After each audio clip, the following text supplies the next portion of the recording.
BJP में शामिल होने पर अशोक तंवर कहते हैं, मैं बीजेपी नेतृत्व को धन्यवाद देना चाहता हूं कि उन्होंने मुझे पार्टी का हिस्सा बनाने और हमारे देश के विकास में महत्वपूर्ण भूमिका निभाने का मौका दिया और अधिक लाने की जरूरत है। भारतीय राजनीति में पारदर्शिता।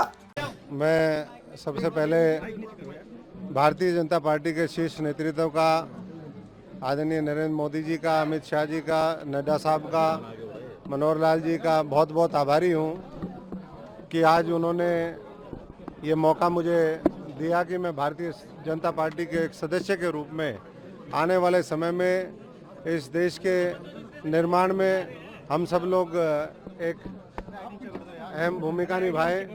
और जिस तरीके से आज देश की राजनीति है, मैं समझता हूं कि राजनीति को साफ करने की आवश्यकता है और धीरे धीरे उस पर काम चल रहा है। कई बार लोग ये बातें करते हैं कि वर्तमान सरकार सरकारी एजेंसीज का दुरुपयोग करती है। मैं पूरी जिम्मेदारी के साथ ये कहना चाहता हूं कि आज भी 10 साल पहले जिन्होंने भ्रष्टाचार किए थे, जिनके पास सबूत हैं, आज भी वो जेलों से बाहर हैं। तो अभी तक तो मुझे लगता है कि उपयोग ही नहीं हुआ है, दुरुपयोग कहाँ से होगा। अगर सही से उपयोग होता तो ऐसे सैकड़ों लोग हैं इस देश की राजनीति में जिन्होंने हजारों लाखों करोड़ के घोटाले किए हैं, वो अभी तक जेल के पीछे होने चाहिए थे। और जहाँ तक हमारे संस्कृति और हमारे रामलला जी की बात है, वो लोग जिन्होंने हमेशा विरोध किया, आप सब देख ही रहे हैं कि किस तरीके से आज भी वो राम के नाम पर राजनीति करने वाले हैं।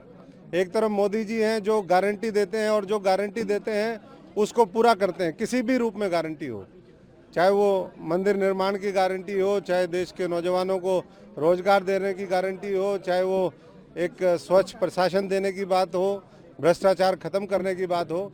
और जो लोग सिर्फ बोलते हैं, हमने बहुत से लोग देखे हैं जो बाबा साहब अम्बेडकर जी की फ़ोटो तो लगाते हैं, लेकिन उनका बाबा साहब की, संविधान की, लोकतंत्र में कोई उनका विश्वास नहीं है। और वो लोग केवल और केवल छल कपट के माध्यम से धोखा देने में लगे हुए हैं, धोखेबाज इकट्ठे हो गए हैं। और ऐसे धोखेबाजों को 2024 के अंदर जनता, मैं समझता हूं कि सबक सिखाने का काम करेगी। 2019 से बड़ा जनादेश 2024 में मोदी जी के नेतृत्व में आएगा और कमल और मजबूती से खिलेगा।